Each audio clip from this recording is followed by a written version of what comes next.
శ్రీకాకుళం జిల్లా పాతపట్నం నియోజకవర్గంలో వైసీపీ ప్రభుత్వంలో అనేక అక్రమాలు చోటు చేసుకున్నాయని ఎమ్మెల్యే మామిడి గోవిందరావు పేర్కొన్నారు.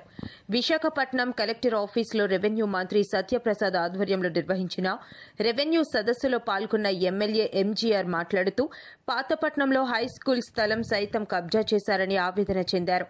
పాతపట్నం ఎర్ర చెరువు 174/1 సర్వే నంబర్ గ్రామ కంఠంలో ఉన్న భూమి ఆక్రమించేశారన్నారు.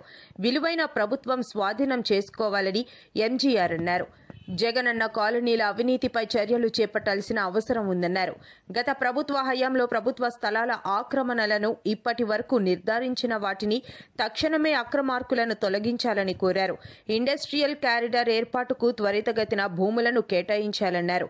గత ప్రభుత్వ హయాంలో జగనన్న కాలనీల పేరుతో జరిగిన అవినీతి, విలువైన ప్రభుత్వ స్థలాల ఆక్రమణలపై విచారణ జరిపి చర్యలు చేపట్టాలని పాతపట్నం నియోజకవర్గం ఎమ్మెల్యే మామిడి గోవిందరావు సదస్సు అదే కాకుండా ఎక్సెల్ విషయం సార్, వంశధార నిర్వాహిత విషయంలో కూడా మనం 2017లో 18లో మనం వాళ్ళకి ఖాళీ చేయించాం సార్.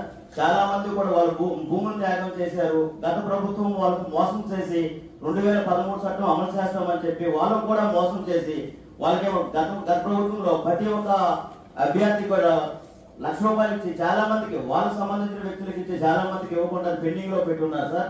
అది కూడా కాకుండా చాలా మంది ఇల్లు ఖాళీ చేసేటప్పుడు ఇల్లు స్థలాలు ఇస్తామని అప్పుడు మన ప్రభుత్వంలోనే 2014-2019 మధ్యలో మన ప్రభుత్వంలోనే ఇల్లు స్థలాలు ఇస్తామని చెప్పాం సార్. ఆ ఇల్లు స్థలాలు కూడా అందరికి ఇచ్చాము మనము. అప్పుడు కొన్ని ఏదో తగ్గుదాల వల్ల కొంతమందికి ఇవ్వలేదు సార్. అది కూడా పరిగణలోకి తీసుకోండి సార్. తీసుకుంటే కరెక్ట్ గా అవుతుంది. వంశధార ప్రాజెక్టు విషయంలో కూడా కొద్దిగా మాకు ఉద్దానం 1 కంప్లీట్ అయ్యింది సార్. ఉద్దానం 2 అవసరం. ఎందుకంటే పాతపట్నం నియోజకవర్గం వాటర్ తాగడానికి కానీ సాగునీటికి కానీ రెండింటికి ప్రాబ్లం ఉంది సార్. ఆ విషయం కూడా పరిగణలో తీసుకొని ఉద్దానం 2 వేగంగా కంప్లీట్ చేస్తే మాకు వాటర్ కూడా మాకు అందుబాటులో వస్తుంది, వ్యవసాయానికి అందుబాటులో ఉంటుంది. పాతపట్నం నియోజకవర్గం ఏకైక జీవనాధారం వ్యవసాయమే సార్. మాకు ఇండస్ట్రీస్ కానీ మాకు ఏవీ లేవు సార్.